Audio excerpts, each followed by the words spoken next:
Since the dawn of the GAA in 1884, the telling of its stories have been just as important as the sports.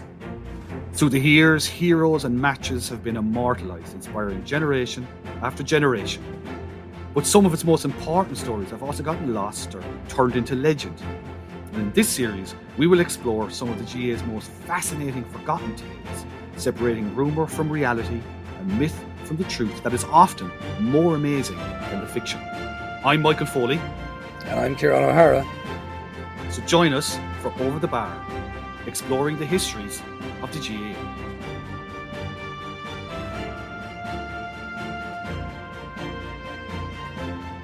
Hello and welcome to Over the Bar, or sift through the GAA's hidden histories. And I suppose the nature of this series, Ciaran, this thing that we do, that we don't really need to be particularly topical at any stage, really. But sometimes, things just arise that give us a decent excuse to tell a good old yarn, don't they? What, like an NFL game in Croke Park? Well, just exactly like an NFL game in Croke Park. Who knew? Who knew we'd have this to lean against? So next weekend, in case you haven't heard already, we have the Pittsburgh Steelers playing the Minnesota Vikings in Croke Park, which it's a bit of history in itself. First NFL game in Ireland, I think I'm right in saying, Ciaran, aren't I? First NFL game? First NFL game for points in Ireland. So regular season game, yes. Okay, first NFL game for points in Croke Park. Like, we've had college games here, as we're all well aware of now, warm-up games, but never the real thing. And we've seen, Ciaran, over years now, from the college side of things, that there is a basis for this historically, which we'll get to in a second. But even economically, like, we get, as journalists and in the media and all that, you get these emails all the time when you've got these big events coming saying, oh, this huge thing that's about to hit Dublin or wherever is going to generate X million for the economy. And they look like they look like numbers you could just pick out of the sky. It's like someone's picked up a calculator, just banged a few numbers, yeah, put that in the press release. But these college games and American football itself, it does kind of ring true, doesn't it? It's a good thing. It's like crazy economic benefit. The ones, I know these games happen at the Aviva now, but kind of the original precursor was at Croke Park, and we'll come back to that.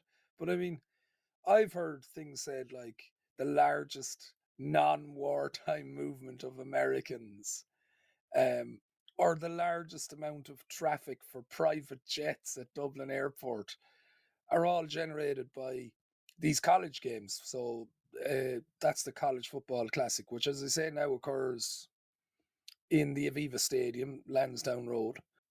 But this game next week, that's different level, because if you look at the cities that the NFL has tried to have these games in previously, we're talking about the great capitals of the world.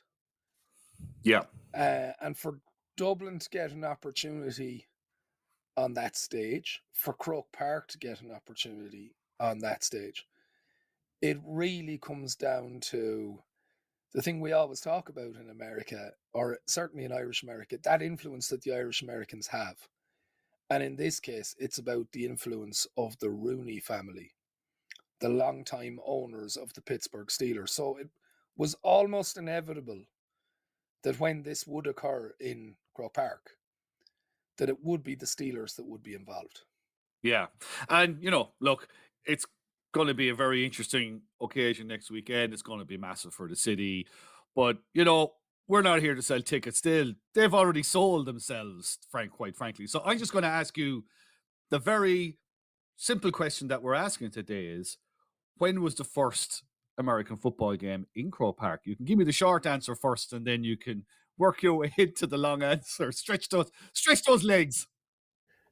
The answer itself of the first may be very short, because there's scant detail, but there appears to have been, in 1946, a game of some description, an exhibition in Croke Park, which I've seen described as the first foreign sport to be played on the hallowed turf.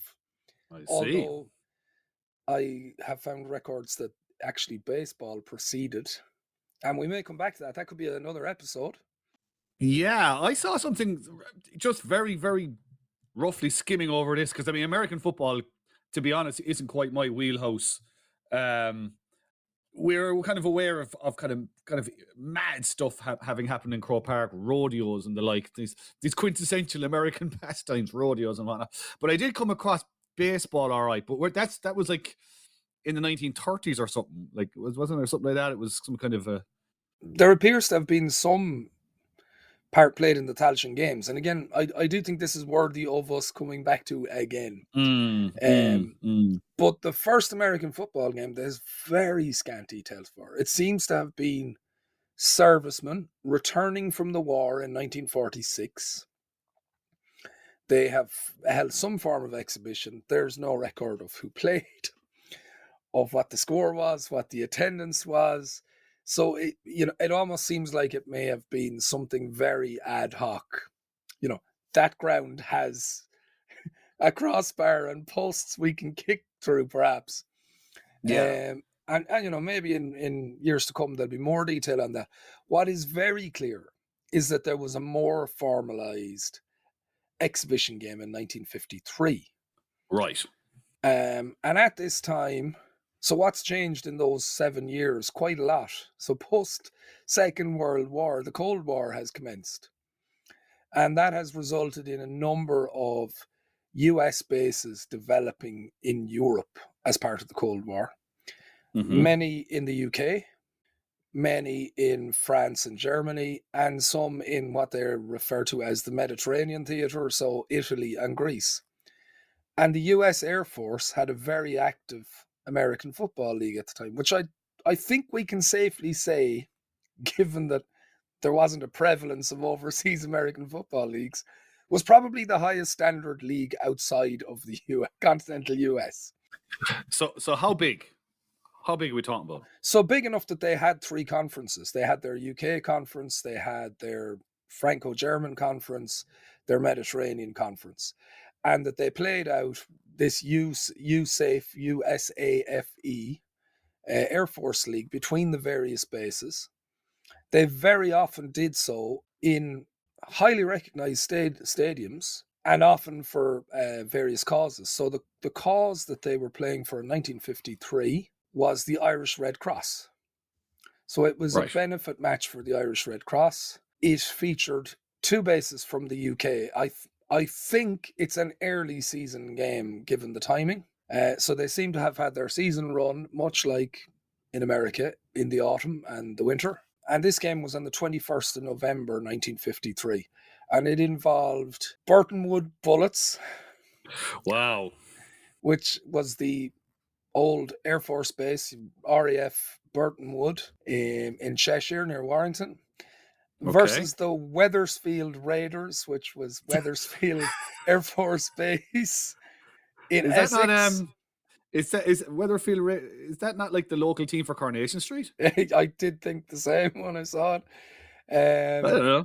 Yeah, the game seems to have attracted like a decent crowd. Like the estimates are that there was about 40,000 in attendance. So the game, like, it did cause a stir. The Hogan stand was completely full. There was a sizable crowd in the Cusack as well. From the time, if you were to check local papers and there's stuff in the Monaghan papers about a train going from Clonus, especially for the game, and trains from Oldcastle and Duleek and Meath. The Irish Red Cross actually, they were running a bus from Clonmel for £1, which left at 7:30 in the morning. So this was like a big day out. In the lead up to it, you had the number 1 army band, so from the Irish Army, the Artane Boys Band, and the American Air Force Band. Like, they were all part of the match entertainment, but prior to the game, they marched or paraded from Stephen's Green all the way to Croke Park. So like, there's quite a bit of fanfare about this. Right. And I mean, the 2 teams themselves, they travel over the day before. There's 66 players in total, I gather. They travelled on 8 US Air Force transport planes, and they stayed the night before in Bray. And not to make it sound too much like a Cher music video, but there was 500 army personnel came from England for the game. And at the time docked in Cork was a US destroyer called Handcock. And apparently all the sailors from there travelled up to Dublin as well for the game in Croke Park. So, like, this is a hugely unusual event for 1950s Dublin. Love GEA history? Then you love going deeper with Over the Bar's Cordia Club membership. For just €5 a month, you'll get exclusive member-only episodes and series, early ad-free access to the main podcast, plus detailed show notes, a newsletter, and the chance to have your questions answered. Join Michael Foley and Ciaran O'Hara as they uncover the stories, the legends, and the questions that shaped our games. Don't just listen, be part of the club. Join now at overthebar.club. The crowd that attended were somewhat bemused by what they saw. But the standard of the league seems to have been quite high. I've seen footage of the Burtonwood Bullets playing in the final in 1953 at Wembley against a German base. So, Okay. you know, they've gotten around, and apparently one of these finals took place in Ravenhill as well. Right. Between a German Air Force base and a UK Air Force base. So it's well established. Obviously, the standard of play would be higher than your average startup American football league, potentially in the UK. It is interesting, though, when we come back to, say, the 1990s, you may remember there was a World League of American Football. And there were Vaguely, yeah. Yeah, there were kind of European The London teams. Knights? Is that the London Knights? I think the London Monarchs. I remember Clive Allen playing for the London Monarchs. Who the hell are the London Knights? They're probably a male stripper troupe now or something like that. Something ridiculous. Something like that. You had the Scottish Claymores, who I think yes. didn't Gavin Hastings play for the Scottish Claymores? The bell now, ringing the bell, yeah. You know, there was a Frankfurt team, there was a Barcelona team. So this seems to have been formed in the areas where these bases had originally been, and they had built up some form of interest in American football. Now, funny enough, that does lead to an exhibition NFL game in Croke Park around the same period. So in 1997, the Steelers played what was known as the American Bowl in Croke Park. The game was on July 27th. Apparently, Dan Rooney, who was then principal owner of the Steelers, had wanted the game for Croke Park. He had been trying to get it for a number of years. He was able to persuade the Bears to participate because they also had an Irish-American ownership. So Chicago Bears were there as well. They were the warm-up game in the 90s. There was a crowd of 30,000 in attendance. Yeah. You know, yeah, exactly. You're making grimacing faces. I'm making grimacing faces in my head. It's kind of it's a long way from what we're talking about now. And like, actually, even before we come up to the 90s, I just rewind for a second back to the 50s, because my brain is full of questions, quite frankly. Throw them out there. So first of all, okay, I can understand you have a kind of a pickup football game, for want of a better expression, maybe in the 40s there. Maybe someone in Croke Park met someone else and went, yeah, come on, way down, we'll open the gates. On you go, whatever, you know, just do it. But by 1953, this sounds like a more organized kind of affair. You've got conferences, you've got a charity element. I seem to remember they have cheerleaders. Whoa, right. Not in Croke Park. In 1953. Not in the sense that we would understand today. Well, I'd say John Charles McQuaid might have something to say about the cheerleaders in Croke Park. What do we know about the cheerleaders? Well, the cheerleaders were members of the services. You know what I mean? So right. I haven't seen photos of the event in Croke Park, but I have seen the footage of the event in Wembley, and the cheerleaders look like they are the female serving officers, and they're in their uniforms cheerleading. Right. So it's not the cowboy girls. Yeah, exactly. It's not the cowboy girls with the pom-poms. But they did actually, at one point, cause quite the stir that probably the Bowl Archbishop wouldn't have approved of. At one point, the Air Force Band plays a tune which none of the Irish fans in attendance recognise or know. And the cheerleaders started jitterbugging on the sideline, which absolutely blew people's minds at the time. But in terms of sort of like generating, okay, you said there was a crowd there. How did people even know it was on? Was there coverage? Like, was it a big media no, thing? I'm thinking it's November 1953, so like the national leagues are ongoing and stuff, but it's really it's kind of off season. But what they have is a fairly well known Irish charity as the beneficiary. So the charity are pushing this. The charity at the time was headed by a man known as Lord Killannon. Oh yeah, of course. Who obviously was very well known in the Olympic movement. So who would have been in a position to influence the sporting press in Ireland at the time to get word out that this was occurring. But it was an oddity. Like, it's not nowadays. We'll all have seen Any Given Sunday or some, even if we've never seen an NFL game, we've seen a movie or a TV series, or there's some cultural reference to American football that helps us understand the rules. This was like a sport dropped in from Mars at the time.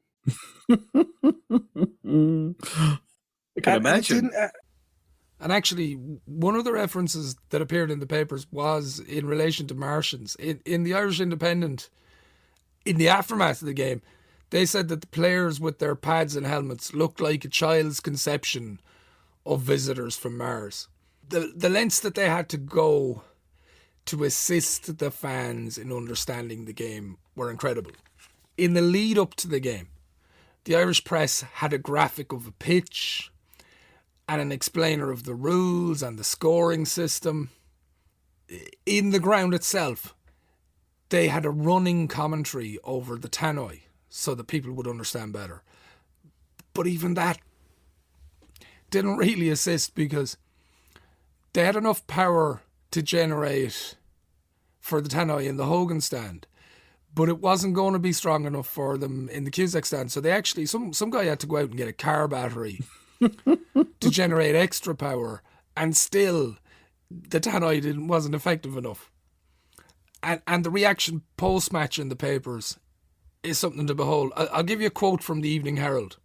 "To the spectator, an American football game is more like being at the races than a game of football here. There are short periods of intense activity, followed by longish periods when the spectator can relax, as nothing seems to be happening. When at work, they, i.e. the Americans, are go-getters, anxious to complete the job in the shortest time. When they turn to play, however, they seem to want to spin out the game as long as possible. They lay on the pomp and ceremony as thickly as possible to ensure that enjoyment will be prolonged to the uttermost." So, like, the bands, the cheerleaders is not going down too well here. In the Sunday Indo, this was the day after the game, it said, "It was evident that American football cannot be learned in a day." And probably the most damning of the lot is from the Examiner at the time. There was very little running and practically no kicking. So, I don't know, were they expecting a game, something similar to Gaelic to break out? Love the free episodes of Over the Bar? Then take your passion further with the Cordia Club membership. For €5 a month, you'll unlock bonus series and member-only shows, hear the podcast first and ad-free, and get behind-the-scenes access through detailed notes, a newsletter, and Q&As. It's the ultimate GEA history experience, curated by Michael Foley and Ciaran O'Hara just for you. Upgrade your listening, support the show. Join today at overthebar.club. And it didn't really appeal to an Irish audience because it was broken up and there was stoppages and it took a long time to play out. They were used to watching hurling and football matches, which, while not as high scoring as they are today, certainly had a higher frequency of scores than this game did. And this also was a particularly one-sided game. Right. Okay. Burton would make the final of the USAFE that year. And they won the game on this occasion. I think it was 27-0. So it's a pretty one-sided game. And for all of those reasons, like, there's no reference to them coming back to Dublin afterwards. So it obviously wasn't the success perhaps that the teams were seeking. And maybe just the condition of Irish society at the time. We were neutral and these were armed forces teams. Perhaps. One other thing occurs to me, actually, just when you mentioned the potential for conflict there. The ban, Rule 27. So how did GA make any sort of pretense at all? Or was the question asked at all about, as it stands at the moment, our own members can't play, in inverted commas, foreign sports, yet we can have American football in Croke Park? So actually, one of the only instances where you come across reference to the ban is actually in Piece in the Evening Echo about whether it's right to have American football in Croke Park. But it seems to be almost a spoof piece. Like it descends into tales of, maybe Gaelic football having been the precursor to American football and hurling being the favourite sport of the Native American. And that, after a tribal victory, they all pass around the peace pipe. It's stretching incredulity to suggest that hurling existed before lacrosse. But we know subsequently the wording in the rule gets changed to non-competing sports or something like that. So it's the fact that these are non-competing sports. They're very much exhibitions, I think, that makes it permissible for them to have the game. I mean, in Croke Park's official timeline, this is down as a foreign sport being played in the game. But it's not treated that way at the time. No, I mean, look, let's be particularly. Let's be honest. It's not rugby or soccer or hockey. Yeah. The games that they deem themselves to be domestically in competition with. So the upshot of this magnificent affair, this 27-0 rout of the Weatherfield Raiders by the Burtonwood Bullets, is that American football basically doesn't come back to Croke Park for 40-odd years. Was there a college game there? Did Notre Dame play there? There was a college game in 96. And that's probably... That college game, again, while meagerly attended, seems to have been the basis for what we see now with the College Football Classic. That it was attended by enough people that they said, well, Dublin can be a venue. In those instances, though, there is a direct link to what we've seen in 53 because the game is Notre Dame against a forces college. So it's played in Dublin with the intention of members of the U.S. Armed Forces being able to attend from wherever they're based in Europe. Coming off from all over Europe, yeah. Gathering of the forces, literally. Literally. And I mean, I think one of the first games, again, when the College Classic resumes in the Aviva, involves one of the forces colleges. Yeah. But I mean, this American Bowl concept begins in the 80s. And it's an attempt by the NFL to use their preseason to internationalize the game. So at a time when you and I were collecting bubble gum and getting a Washington Redskins keyring with it made from balsa wood, or having the Dan Marino stickers or whatever, they were very successful in the 80s at marketing things. And it was on domestic television here or in the UK. Like, the NFL is growing in popularity. It begins these American Bowl games, but I mean, to the teams involved, this is just part of preseason training. They're having their camp, but instead of having it in Oxnard, California, they're having it in Tokyo or Mexico City or Sydney, or they have Parnell Park. Lots of these in London. No, Parnell Park, not quite. But they had quite a number of them in London. And then by 97, as I say, Dan Rooney has decided, I want this in Dublin. He's persuaded the Chicago Bears to come. All their staffs decamp to Dublin for this. So the teams are based in UCD. They're training in UCD. All of the things that you associate with the match have to come in from somewhere. Like the posts are coming in from the UK. Where do they come from? The UK, yeah? Yeah, there's a big screen in Croke Park for the first time, which is on the back of a lorry. Croke Park is emblazoned with Budweiser branding. Right. And this is at a time when the Cusack stand has been redeveloped. So we have the new Cusack stand and the old Hogan stand. The terraces are not, well, they don't appear to be in use. The big screen is on one of them, and all I can see on the terraces are Budweiser signs. But they arrive in with the intention of training. That's what the teams deem the exercise to be. And they have lots of other activities that they go to Waterford Crystal. Very nice. Not surprising given that, Dan Rooney was the founder of the Ireland Funds, which he co-founded with Tony O'Reilly. Right. Who would also have owned Waterford Crystal and would have been based in Pittsburgh as the head of the Heinz Company. There's lots of connections there. Tony O'Reilly, who went to school in Belvedere, meters from Croke Park. Yes, of course. It's actually a wonder, isn't it, that there wasn't a presentation of a huge Waterford Crystal bowl full of beans between, I don't know, Dan Rooney and somebody else before that challenge match, Ciaran. That would have been a better trophy, I'm certain of it. But they did have a Waterford Crystal trophy for the American Bowl. And they got to see it on this tour. And I think Dan Rooney's wife at the time mentioned that she liked it very much. And suddenly the emphasis on winning the game amongst the Steelers players increased. It was like, oh, this isn't just... the boss's wife wants the crystal, guys. The boss's wife wants the crystal.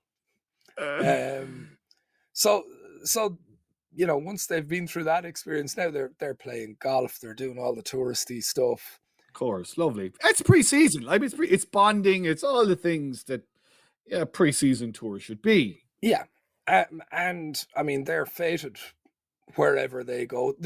I did find some press reports of players who received racial abuse at the airport, which was disturbing to see. And a couple of those players also talked in a very negative manner about food in Ireland and hospitality in Ireland, and I'm sure Bert Fulcher wouldn't have been thanking them for the endorsements. To be fair, we're about, I'm going to say, 3 to 4 years before the real advent of the breakfast roll. So, I mean, they didn't get that opportunity, to have a sausages, pudding, hash brown, that fuel that drove the Celtic Tiger for so many years. They wouldn't have got that. It would have been quite, to use a lovely word you used earlier on, Ciaran, it would have been quite meager. The history of the NFL could have been so different had the Steelers been introduced to the breakfast roll. The breakfast rolls. I mean, I tell you this much, they wouldn't have waited this long to come back. That's for sure. Got to get me back to. Can we get some of those Centras open in the Steelers ground? Maybe get some stalls, Centra stalls selling breakfast rolls. That I think would have been possible. Now the game itself is a good game, and actually, it's broadcast coast to coast in America. It's the first ever broadcast on Fox Sports of an American football game, of an NFL game. So it's the beginning of a deal which ultimately changed the NFL forever. They've got all their top talent over to cover it. The Steelers have all their biggest ambassadors. The press are traveling from all the Pittsburgh papers. It's a big deal. It's probably everything that Ireland as hosts would have been hoping to achieve. There's a lot of discussion, and I mentioned the World League of American Football, about there being a World League franchise based in Croke Park. Now, I don't know where this has been prompted. Yes, go on. But I mean, Dan Rooney is immediately going, no, you don't need that, guys. You've got your own great sports. You've got hurling and Gaelic football, and you've also got rugby and soccer. You don't need a World League. And you're kind of going, is he being protective of a patch he wants for the Steelers, or is he being genuinely gregarious about the sports we have? And by the way, because the first thing that comes to mind when you say franchise American football, Croke Park, is, lads, who's going to get to play there? We're going to need the pitch for a while. And just while you're chatting there, I just said, I'll just go in and have a look at the 1997 championships. And it is interesting to note the All-Ireland hurling quarterfinals were on the same weekend. Mm-hmm. And I remember them now. I remember them now. So Tipperary played down, won the game. It was played in Clonus. And on the 27th, so at the same time that the Steelers were playing the Bears, Kilkenny and Galway were playing in Thurles. Kilkenny won. People might remember it for DJ Carey scored a great goal. I think it was a great comeback. Actually, I think Galway were well ahead, and DJ came through and kind of solo, one of those classic solo runs, and finished to the net. He scored 2-8. So games had to be shifted. Was there any football, whiff of objection to all this? You know, well, there was on the football side in particular, because I think there was a delay to a Leinster final at the time. I know Tommy Lyons was the manager of Offaly at the time, and he felt that the delay in a Leinster final could have some of the blame laying at this. It's a bit like, you know, when they have these big scandals now about a series of concerts coming into Croke Park. Yeah, of course, yeah. They don't tend to do those now mid-season, because they've shifted the season. They can have them immediately after their July All-Irelands. But at the time, this was a big deal, because the main stadium was being used for a quote-unquote foreign game. Yeah. At the height of the championship season. Love GEA history? Then you love going deeper with Over the Bar's Cordia Club membership. For just €5 a month, you'll get exclusive member-only episodes and series, early ad-free access to the main podcast, plus detailed show notes, a newsletter, and the chance to have your questions answered. Join Michael Foley and Ciaran O'Hara as they uncover the stories, the legends, and the questions that shaped our games. Don't just listen, be part of the club. Join now at overthebar.club. And again, for what it's worth, now the Leinster Football Championship was an elongated affair that year anyway, because there was 2 replays between Kildare and Meath in the Leinster semi-finals, which brought them up. So they played the first replay on the 20th of July.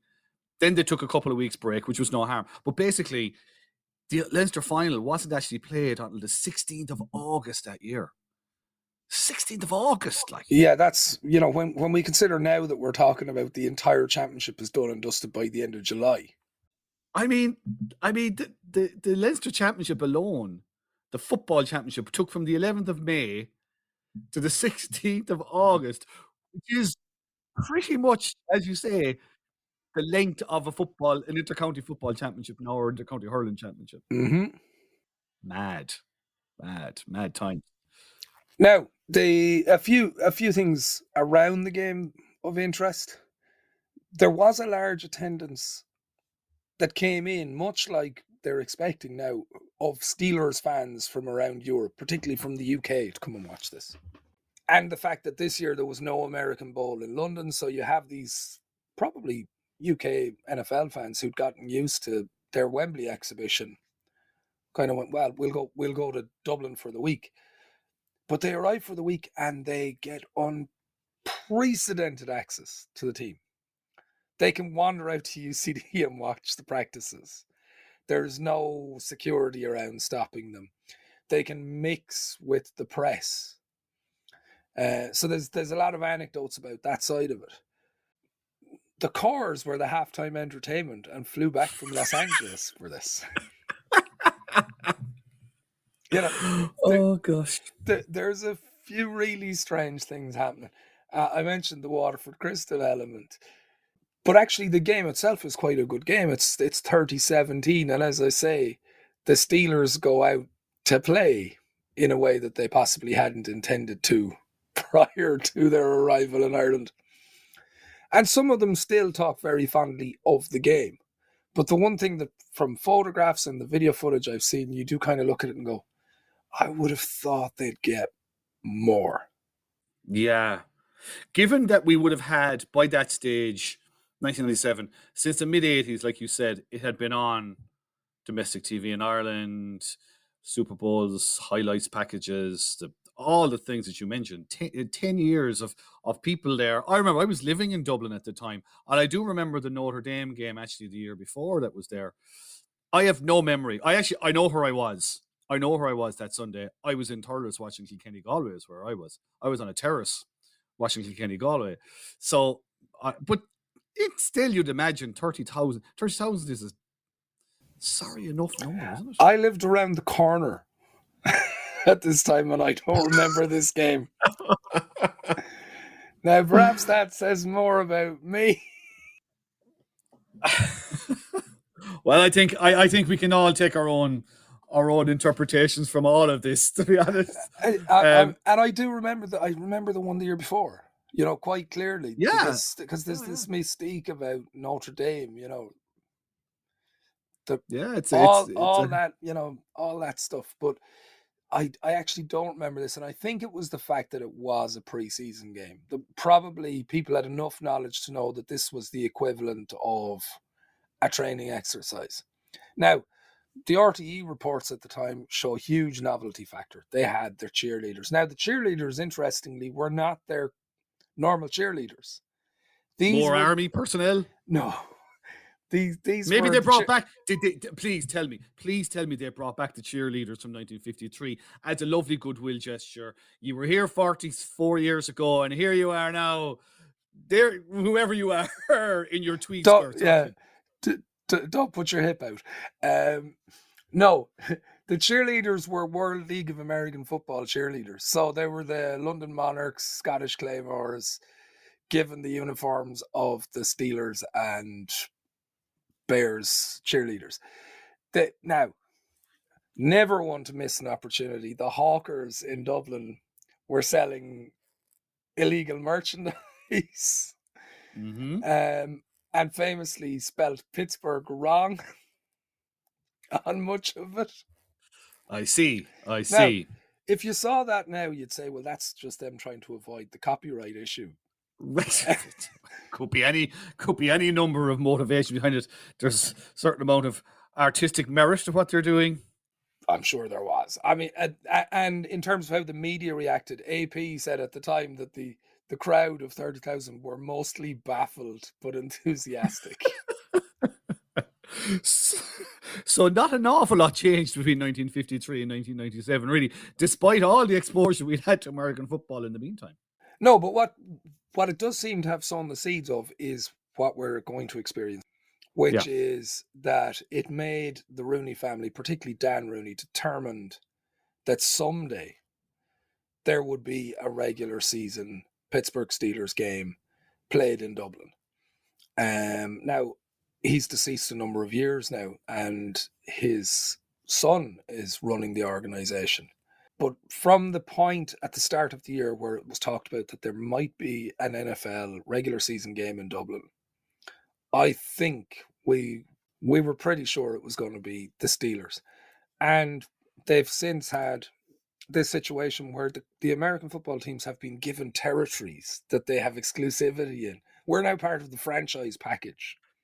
It's all very formalised now, isn't it? It's formalised much more now than it ever was before in terms of promoting a game in somewhere like Dublin. Yeah, they've had watch parties for Steelers now for 2 or 3 years, and they've been taking place in Croke Park. This has been their territory to exploit. So it was inevitable that when the game came, it was probably going to be them. And it does have a huge significance because, as I say, this is not one of the big metropolises of the world. This is not playing the game in Paris or London or Berlin or Tokyo. This is little old Dublin. So it's clearly being carried out by the force of will of the Rooney family. And obviously, in the interim between the game in 1997 and this one, Dan Rooney did serve as the US ambassador to Ireland for a period. And during that time, used to regularly talk about how much he would like to have had this happen. So, if anything, the legacy of the 97 game and of his ambassadorship is the game that's coming to Dublin now. And while we have thought that there was a much richer history of American football in Croke Park, actually it's limited enough. Because it does come down to, as you rightly described it, a pickup game in 1946, a benefit game in 1953, a college game in 1996, a preseason game in 1997, and now If you said that was the process of growth in a business that it was going to take, I don't think you'd get many investors, but let's see if it pays off on the investment for the NFL in this case. Here we are. Yeah, look, it's and it is the future. I hopefully, from an Irish perspective, it would be good to have more of these things in Ireland. So hopefully, it's a future that's maybe somewhat tenuously embedded in its past, but still in all, it is what it is. Ciaran, that was terrific. Thanks so much for that. And I know that when I'm watching the Steelers and the Vikings, I'm sure my mind will wander to the Burtonwood Bullets, the Weatherfield Raiders, and I'll imagine Mike Baldwin down there on the line, and maybe, I don't know, Waterford Crystal Bowl full of beans, and the idea of Audrey and Haley from the Calf and Deirdre Barlow maybe as cheerleaders for the Weatherfield Raiders. All these wonderful things across my mind, and I have you to thank for it. There we go. But we do have a bonus for listeners, because there are other associations with the NFL. So to our Corja members, please do go to your membership feed, where we'll be discussing the history of Irish, or rather Gaelic playing kickers in the NFL. It's that great. It's probably the real, in fact, maybe the only really kind of enduring NFL, American football, Irish conversation is, the kickers. How come it's just not full of intercounty standard Gaelic footballers cruising along, making good money, kicking balls over the bar here and there? But of course, as we know, it's a lot more complicated, and the stories of the guys who made it, such as they are quite complicated as well in some cases. But we will get to that. As you say, it's on our bonus feeds. So for now, thank you for listening. Like, rate, review, subscribe. Enjoy this. Subscribe. I'm getting to it. Subscribe, please do, if you enjoy all this stuff. And if you don't, that's fine. But be sure and come back next time for our next episode on Over the Bar, the hidden history of the GA. But for now, Ciaran, thank you again for that walk through Croke Park's American football history. More than welcome. See you next time, folks. We'll talk to you soon.